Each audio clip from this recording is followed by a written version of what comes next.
Welcome to CFO Squared, hosted by Karl Baker, with Baker's CFO Advisory conversations for business owners focused on growth, structure, cash flow, and building stronger businesses. Today's episode starts now. 20 years ago, I was a young buck. I was a relatively experienced auditor in public accounting.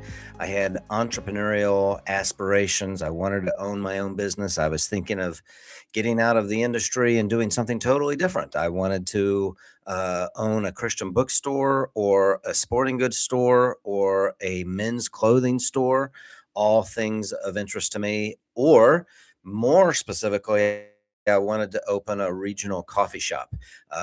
This was 22 years ago, actually, and coffee shops have exploded. But back then, they weren't as prevalent, I don't think.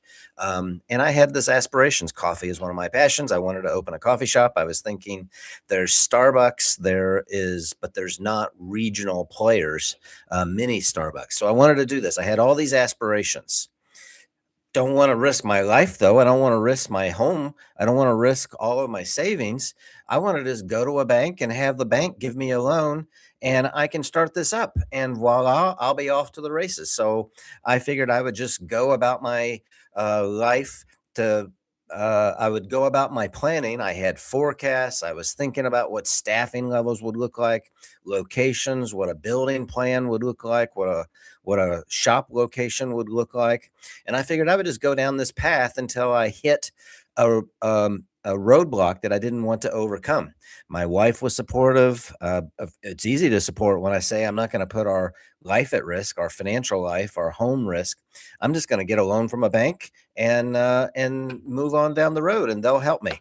And I very quickly got to the barrier that I didn't want to overcome because I presented my plans to the bank. And by the way, I've in past sessions, past webinars, I've talked about this, but it's very relevant to our session today.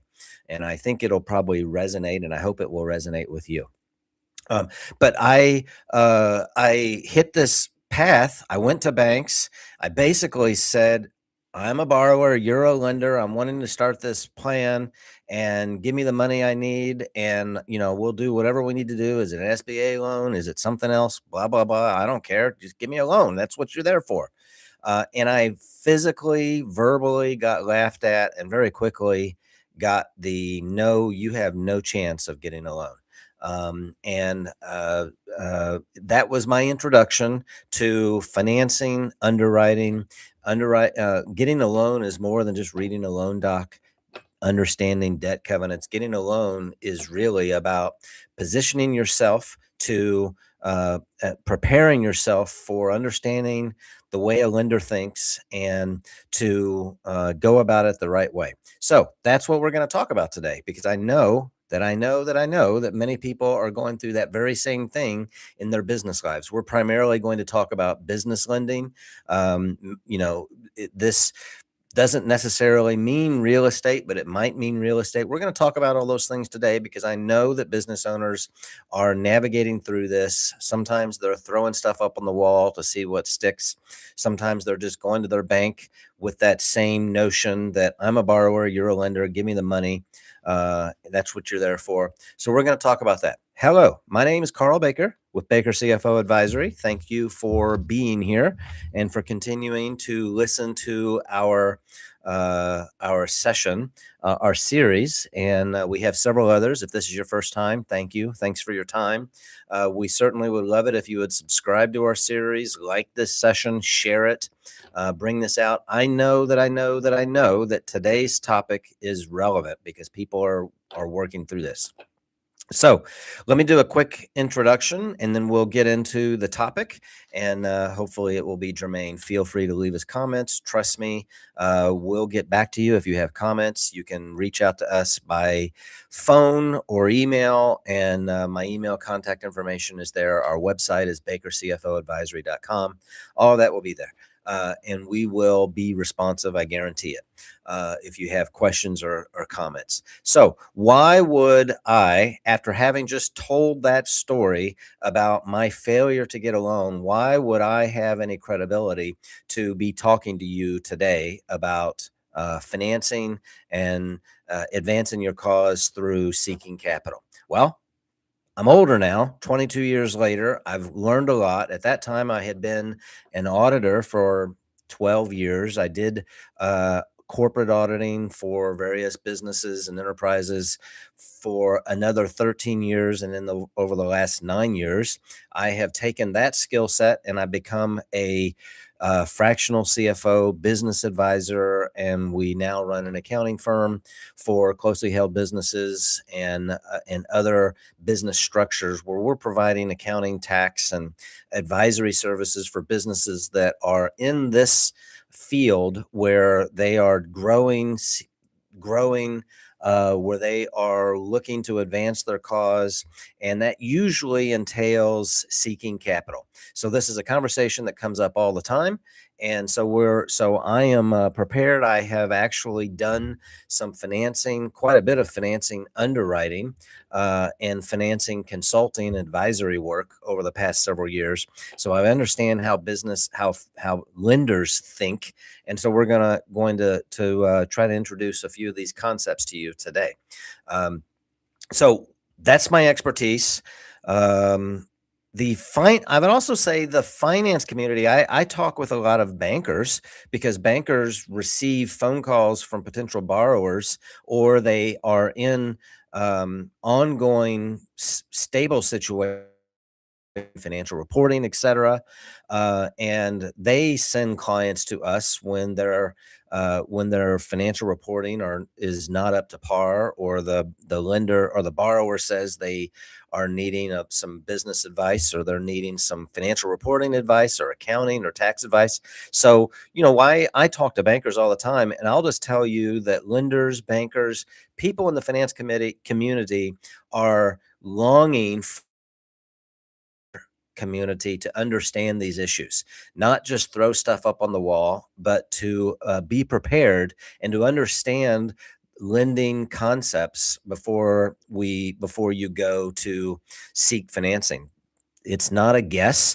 There's certainly some underwriting and some, call it guesswork, but it's not as much as you think. So we're going to talk about that. Let's move into the agenda. So I'm going to throw out a few bonus items first before we dive into some of the other points. But then we're going to, after we do that, I wanted to just sort of almost use a stream of consciousness download of things that I want people to understand when we start to talk about lending, when we start to talk about capital seeking. There are just a few stream of consciousness things that I wanted to download and make sure that I said as I cover this topic. Then we're going to talk about what is the general loan evaluation process. Then we're going to spend quite a bit of time in the top several reasons why banks say no. And if you understand why they say no, then you can overcome those issues and be prepared. So that's a good segue into what to fix before applying. It will almost be as quick as everything we just talked about. Don't do those things, improve on those things, and that will get you further than a lot of people. Then we'll talk about what your approach best practices will be as you approach lenders, and then wrap up with some final comments. All right, so let's get into the basic tenets of lending. I'm calling it the baker's dozen. So there are 13. If any of you are numbers persons, you're going to sit here and count the bullet points to see if there are actually 13. I know I would. So I'll just pause, let you do that for a second. Anyway, just kidding. So let's talk about these things and just go through this. I had so many, I didn't want to break them into multiple slides. So I did kind of cram them into one slide, and we'll go through these. These are things I just think are very important. And I'm sure there are other things. Lending is complicated. Lending is more than what you think it is. If you think that, if you take the approach, I'm a borrower, you're a lender, you're there to just give me money to help advance my cause, you're probably not going to win in that situation. But if you're prepared with a few of these comments, then I think you will be more prepared than the average bloke on the street. So Banks want you to understand these notions, and they want you to be prepared. Certainly, they spend a lot of time educating their potential borrowers, their existing borrowers, on things that need to happen, but they want you to understand these things. What are some of the other concepts? Financing position. It's financing positioning. It's a concept that I use to say be prepared for your lending. It is not a wild guess. Certainly, there are underwriting matters that are different from one lender to the next and scenario to the next. But by and large, you can be pretty prepared and pretty well, you can make some assumptions and can understand fairly well what you're going to qualify for. You can do some pre underwriting. You can understand what your debt capacity will be, what you will qualify for. What banks are going to do is they're going to do some sort of calculation to understand how they're going to get the money back. And that includes if your venture fails. How are we going to get our money back? They don't just go, oh, well, shrug. They're going to figure out, if you fail in your business, what are we going to do to get our money back? So there's that. And then there is a cash flow analysis to understand, if you're making X amount, how much is the debt going to be? If it doesn't fit, can we restructure it to make the debt fit into your cash flow? But all of that can be predetermined before you go to them, and that will get you light years ahead of the conversation, because you will come with a more sophisticated approach. You will come more prepared, and the lender will go, okay, this person knows what they're talking about, and we really appreciate that.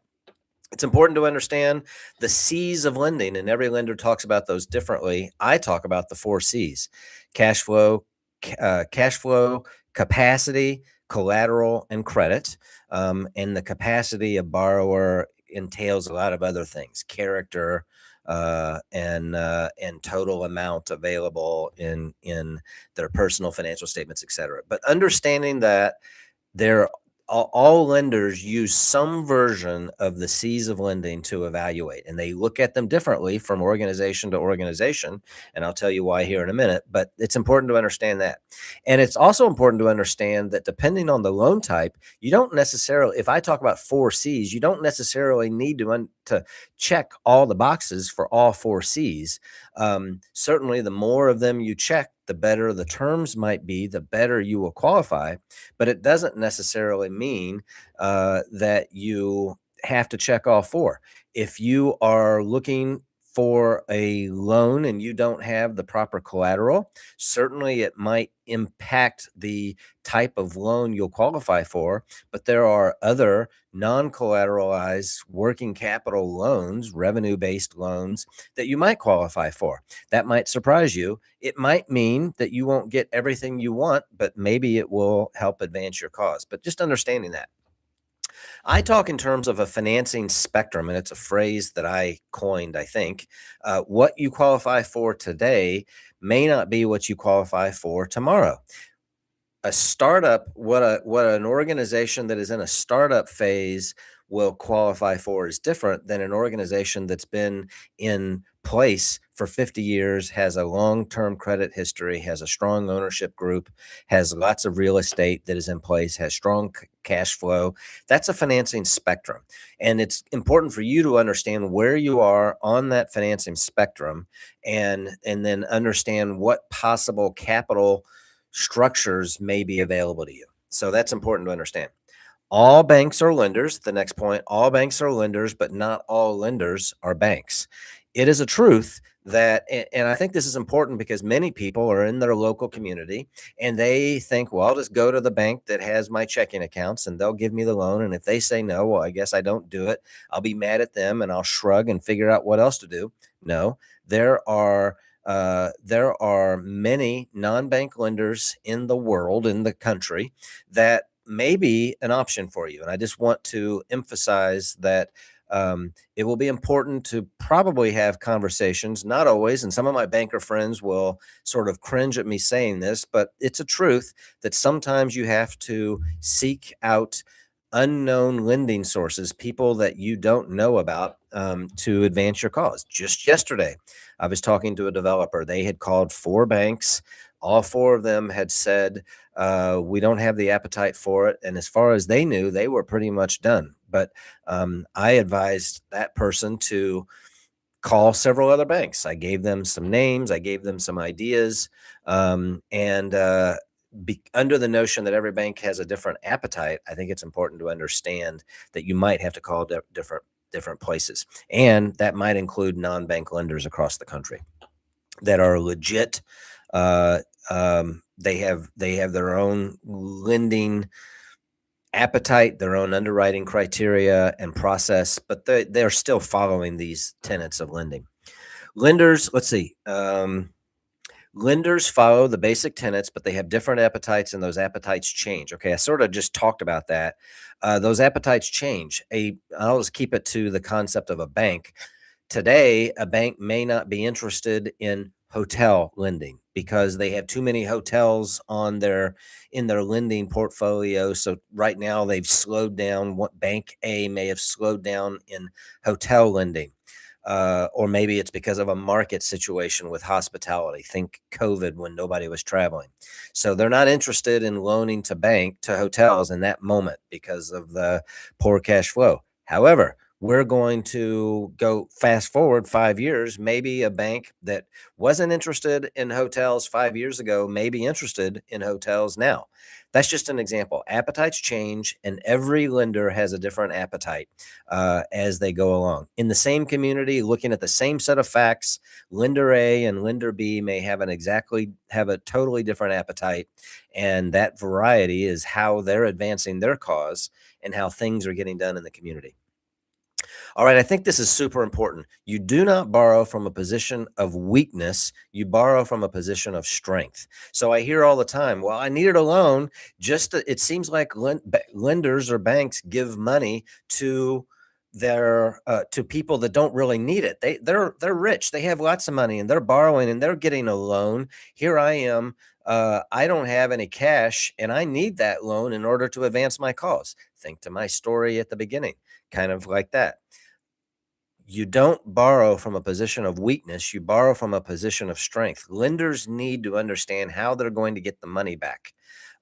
And that is the purpose. The purpose is not to take on your risk. The purpose is to earn a return on that loan. And there are valid financing and economical reasons why an organization that has lots of cash may borrow instead of using that cash to advance their cause. They are going to be a more valid borrower than somebody that is broke or has a bad personal financial statement or, quote, needs the money more than that rich company or person does. So it's just important to understand that you borrow from a position of strength. The type of loan you want or that you go to a bank for may not be the loan that's best for you. And I use SBA as an example. A business owner may say, "Oh, I don't want an SBA loan. I've heard they're a hassle. I heard they're a pain in the butt. I heard they have lots of fees. I heard they are expensive." Well, it also is a truth that if you want to advance your cause with the bank or with the lender or with any one of a dozen lenders, none of them are going to say yes unless you agree to an SBA loan. And there may be reasons for that. I'm just using that as an example. There are lots of other examples. Working capital loans. You may go to the bank thinking they're going to just give you an unsecured line of credit for $1 million or $10 million. And that may happen, but it's probably not going to happen. And they may offer other solutions. We may not give you $1 million, but we'll give you a $50,000 credit card. That may be the reality. And understanding that and understanding the options, how is it that we will get the deal done in order to advance our cause? Go back to being prepared, understanding, and being good at financing positioning will mitigate some of these guess items.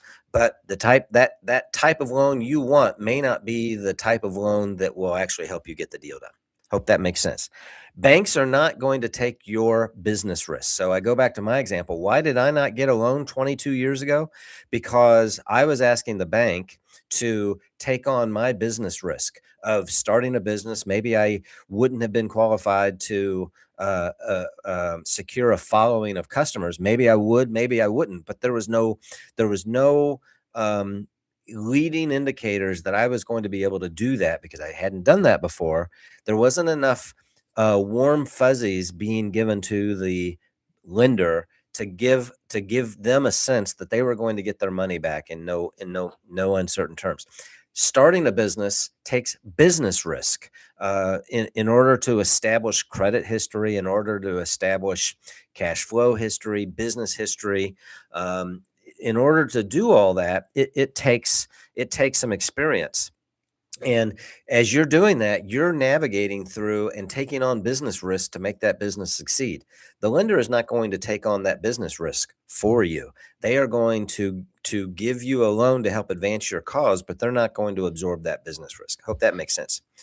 I think this is important. Interest rate is likely not the most important criteria to pay attention to. Why do I put that on there? Because I hear that all the time. Well, interest rates are the most important thing, or that interest rate was too high, so I'm just not going to do it. Well, that interest rate might be the only rate that is available for you based on where you are on that financing spectrum. And it might be the difference between you advancing your cause and not. And if so, the interest that you're paying is an investment that might be a drop in the bucket on a long-term basis in order to help you advance your cause. Will you really care about that quarter point or even 1 point high interest from 20 years ago if in 20 years you are now a qualified, sophisticated business owner that is doing well? Will you really care about that? Maybe you will, but probably you won't if you think of it from a more sophisticated perspective. The velocity of money, that's a good segue to that. If you think about that, you can spend 3 years trying to get what is your ideal loan scenario accomplished, and now you're 3 years behind, uh, versus another scenario where you might take the quicker yes that is a loan scenario or an option for you that is something you think is less than ideal, but it will help you begin advancing your cause. In that case, you might have spent more in interest, in debt service, but in 3 years, you're going to be 3 years down the road, as opposed to somebody that's still trying to navigate through the process and get the ideal solution. So that's the velocity of money. Spending now may be the wise thing to do in order to advance the cause. Personal versus business debt is super important, but it's often ignored. I see it all the time in closely held businesses, smaller businesses. They might use personal credit cards to advance their business, and then their credit score gets materially messed up. So I'll just suffice it to say, so we can move on. Um, Personal credit cards really should not be used for business debt, because it will materially impact your ability to do other things in life. Be attentive to, and I'll finish with this, and I'm sure there are other things, but be attentive to requests for information. If a lender says it's going to take us 3 weeks to go from application to closing on the loan, the assumption in that 3 week scenario is that when we ask for some information, you get it to us soon, within hours, within a day, not within 2 weeks.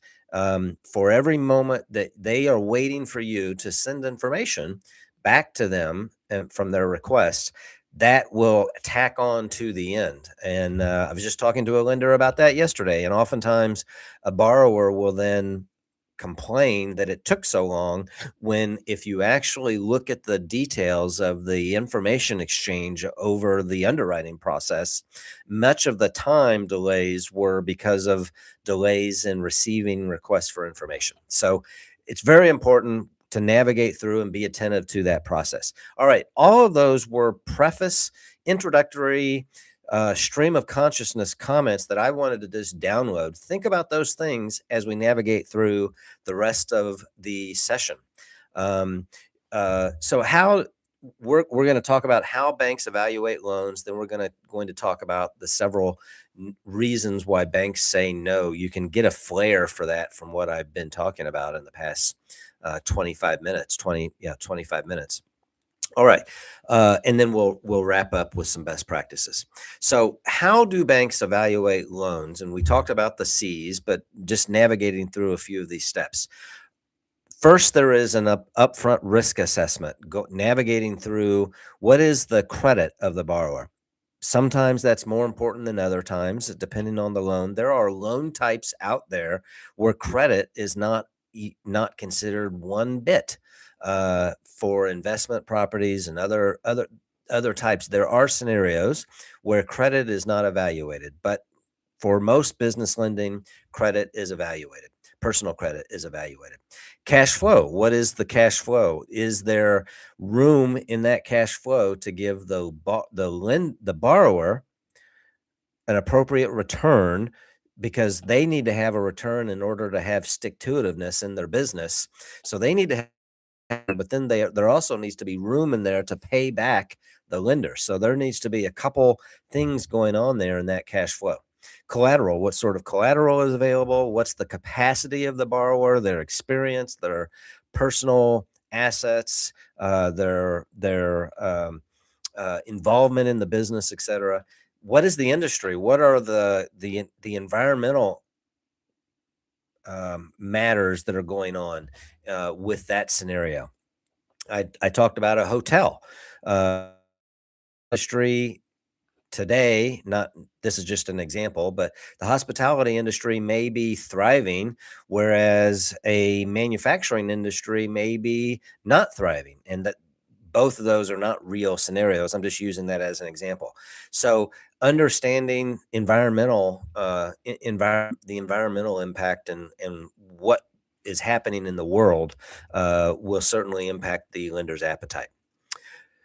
After we get past a risk assessment, there will be several steps. There will be a pre-qualification, there will be an application process, an underwriting process of understanding and making some assumptions about what that underwriting will look like, what the cash flow analysis, the debt capacity concept will look like. And then there will be a decision. May be made by a person. It may be made by a lender credit committee. Those add different layers and complications to the steps, but that's the overall process. There is a common misconception. I talked about it already. I'll get approved if I apply. Banks are there to loan me money. I'm hoping you're sensing that that's not true from the story. Get that out of your mind, and then take a pre-underwriting financing positioning approach, and this process will go much quicker. All right. So, what are the top reasons banks say no?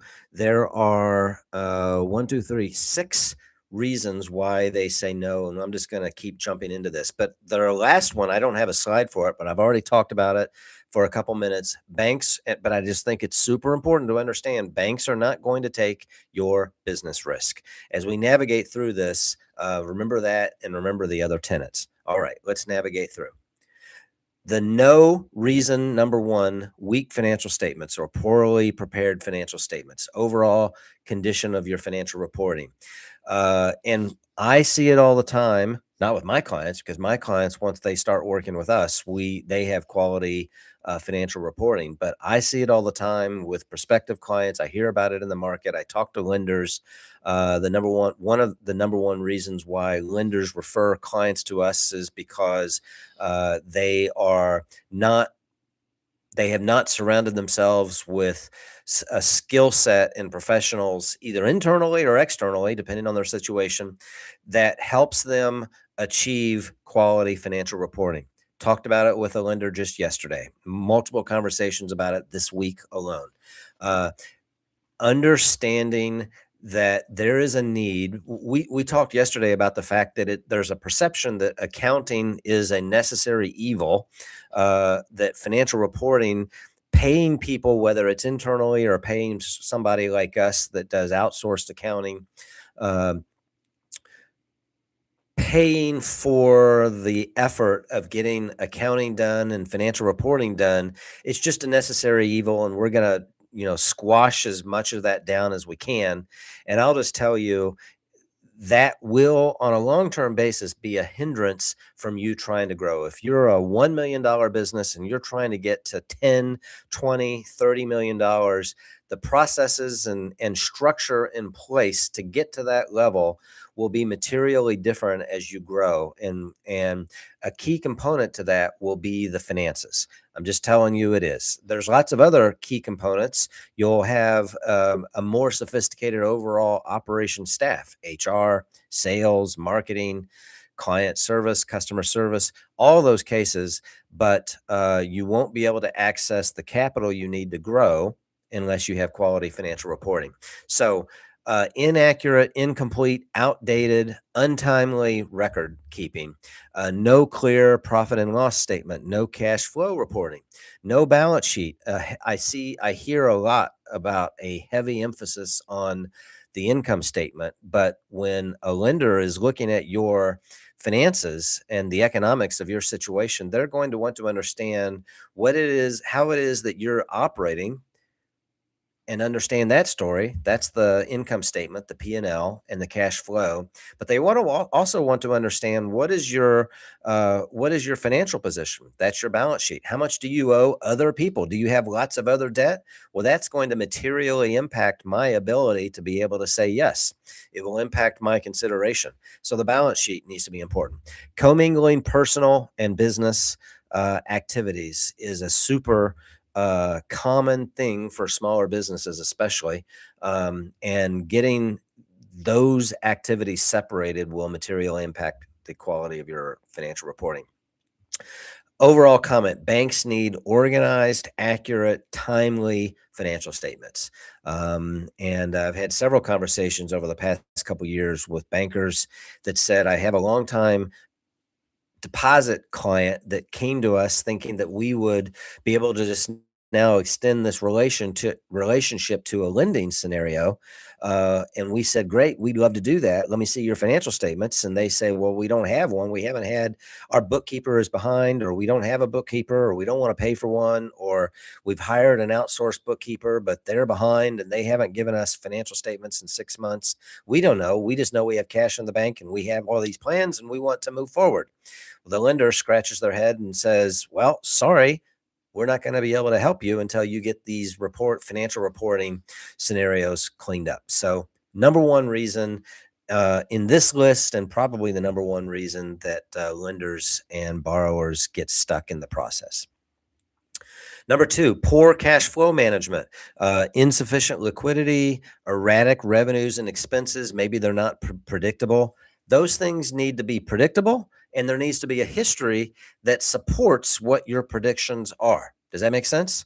So if you have a history of low cash flow and all of a sudden your predictions are that your income streams are going to triple, a lender is going to want to understand what happened. For the past year, 2 years, your debt service was X. Now you're saying your cash flow is X, and you're saying that in the next 1 year it's going to be 3X. Why is that? What are the reasons for that? And there may be valid reasons, but backing that up with solid evidence will need to overcome the lack of history. So that's just important to understand. I also talked about the importance of understanding that if the cash flow supports the debt payback, but doesn't support a return to the borrower, the lender knows from life experience, eventually the borrower is going to be fed up with that, and they're going to want to get a return. They're going to want to be able to pay themselves. So they know that is a real pressure. So they need to bake that into the considerations. The borrower needs to earn a living and also pay the lender back. So that's important to understand. The no reason number three, credit score. Personal versus business credit matters. We talked about that. Late. What are some other things? And credit issues is a altogether different subject matter that I could spend an hour on or longer. It's something that, again, the finance community is longing for people to understand credit better. It's a complicated thing. It's very opaque, but there's also a lot that somebody can know. But let's talk about a few of these things. Late payments, high debt to income ratio, high usage of your credit cards, especially on a personal basis. If you have a $10,000 credit card and you carry a loan, a balance of $8,000, all other things being equal, that will materially impact your credit score to the downside. Um, you can have a blip where, if you have a long credit history with solid credit, low usage, lots of credit available, and you've always made your payments, and you have a 1 or 2 month blip where your utilization goes up, that may not impact you as much. It's a complicated algorithm, but understanding, generally, rule of thumb, high usage of personal credit cards is going to impact your credit. Uh, High usage of business credit cards that are not tied to your social security number, won't impact your personal credit. And in fact, lenders expect you to use your business cards to the extent that you have available. That's a little tip for you to understand. Strong credit increases approval odds. I think that's fairly obvious. The no reason number 4, lack of collateral. Banks want a fallback if business fails. Now, there are unsecured lending options, obviously. A credit card. People say, well, I don't want to use a credit card. I want a real loan. Well, a credit card is a loan, and they give you a tool in which to tap into the resources of that loan via the piece of plastic. So that's a loan. It's an unsecured loan. And there are other unsecured lending options available. But outside of the community of unsecured loans, and there are loans that are tied to revenues and cash only, and there are risks with that, and those risks are priced accordingly. That's why credit cards and revenue-based loans costs more than a collateral loan. But if we're talking about a collateralized loan, and there's also a difference between an owner-occupied, the business owns the real estate, that's owner occupied. A restaurant owner owns their restaurant building. A body shop owns their body shop building. That's owner occupied. There's a difference between that and an investment property where you have a multifamily apartment complex and other people live in it, and you aren't living in the property. That's an investment property. All those have different underwriting criteria, but they all fall under the category of collateralized loans. So banks want a fallback if the business fails. Specialty properties are looked at differently. Land that is not producing cash flow is looked at differently. They may still say yes, there may be appetite, but that will impact the loan. Types of acceptable collateral, obviously real estate, equipment, inventory. Know what you're looking for and understand how collateral will impact your underwriting scenario will help you advance your cause. Number 5, no reason, an unclear business plan. They want you to be able to talk about your story. Lenders want you to be able to understand and talk about your story in relation to your financial reporting, to the numbers, to the market feasibility, to your market penetration, all those things. They want to be able to understand that you've done this before. Usually, you have some evidence that you can accomplish what you say you're going to accomplish once you have the financing. This concept of a vague loan purpose, that's not going to work. No forecasting, no growth strategy, no history. All those things are going to be a detriment to getting to a yes. So that's important. Number 6 reason that banks say no.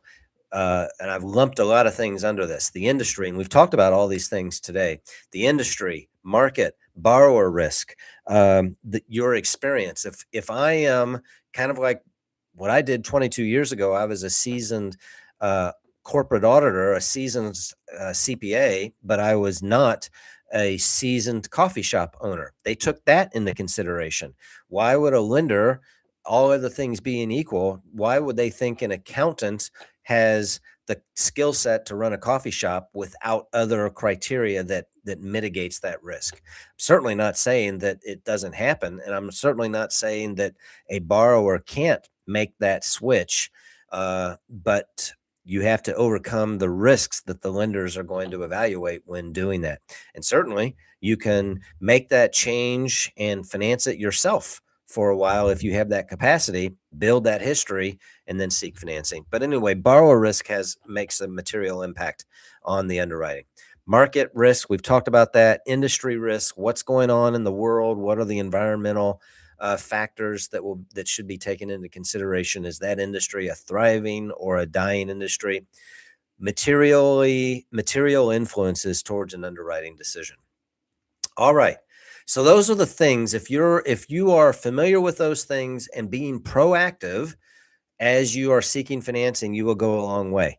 But if you hear those things and you say, well, how do we overcome those? Here's the list. Just do the opposite of all those no reasons. Have your updated financial statements. Surround yourselves either internally or hire somebody like us or somebody that can help you with your accounting and your financial reporting, so that they will be accurate, supported by records, and timely, to be able to help you. It's important for your own understanding, but also for the third party lender. And again, there's one thing if you are internally operating your business and it's doing what you want it to do and you're happy with your business, you don't have quality accounting, no problem if that's the way you want to live. But as soon as you get third parties involved, now you've just raised the bar and they're going to want to understand how you're operating. And it's more than just your bank account. Cash flow, monitoring your cash flow, being proactive, building reserves so that you're not living on the edge. Credit, paying down debt, separate personal and business. Identify your assets, understand lien requirements, understand your collateral, know your debt capacity. The loan request amount should not be a surprise. If you have a history of in your financial reporting, you can calculate what your estimated debt service will be. You can make some assumptions and make an estimate of what your debt service will be, compare that to your cash flow, and you can do what's called a debt service coverage ratio calculation. If your business is earning $1,200, just as an example for easy math, and you have a debt service monthly payment of $1,000 and you have earned 1,200, then you have a debt service coverage ratio of 1.2. 1,200 divided by 1,000, 1.2. And lenders will say that might be enough. Maybe they would want it to be 1.3 on their situation. Some lenders will say 1.0 will be okay. Believe it or not, that happens. But understanding that you can do a debt capacity calculation to understand what you'll qualify for in your debt. Understand your business purpose, be able to talk about it in great depth, have a clear purpose, projections, what the ROI to you will be, what the ROI to the bank will be. Show your understanding of the market, the environment, show your plan for growth, show why you think you'll achieve those plans. History will be a leading indicator, other evidence, etc. So those are good, important, good things to understand. What are some other application best practices? We've talked about a lot of these, but be open to different loan structures. You may think you need X type of loan when a Z type of loan will get the deal done. And it may be the difference between a yes or a no. Maybe you'll have all kinds of options, but maybe you won't have as many options. You think you're going to the bank to get a line of credit. Just give me a line of credit. And they'll say, well, we're not going to give you a line of credit, but we'll give you a collateralized loan in some category. So just understand that there may be options and keep your mind open to understand that getting to the close may require an open mind. package your documents professionally, taking all these things that we've been talking about into consideration, and be prepared to make this information as available as possible from moment one, responding to requests for information. Ensure completeness and accuracy of all information. Avoid common mistakes and sloppy submissions and delays. That will be a material that will make a material difference to your underwriting success and financing success as you navigate through that. All right. I'll just end with these matters. We've talked about it before. I promise you, I talk to lenders all the time. I've seen it with clients. I've talked to bankers as recently as this week. I've talked to potential borrowers as recently as this week. These are important matters. And if you pay attention to these things, you will see a difference in your financing process and in achieving your goals. And obviously, debt is an important thing to help a business owner advance their cause. So these are important matters. I hope this has been helpful to you. Please share this recording with your social media network.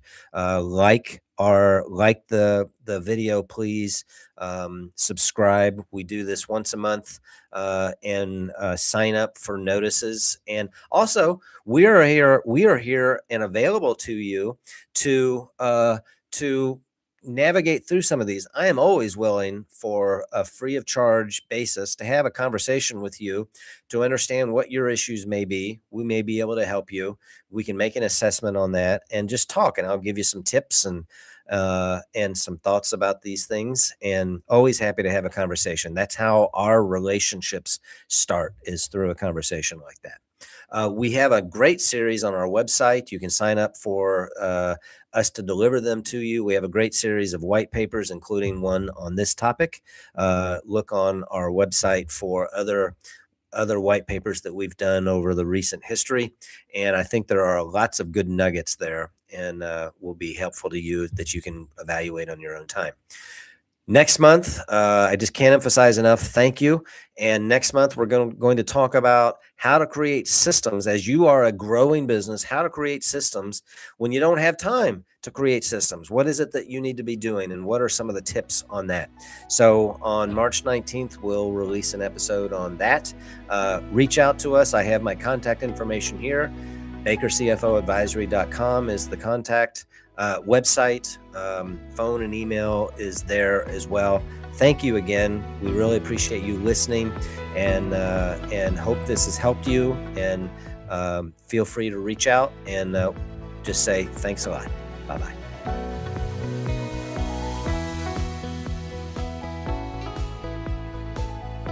Thanks for listening to CFO Squared, hosted by Karl Baker with Baker's CFO Advisory. If you found this episode valuable, be sure to subscribe and share it with someone who would benefit from the conversation. We'll see you in the next episode.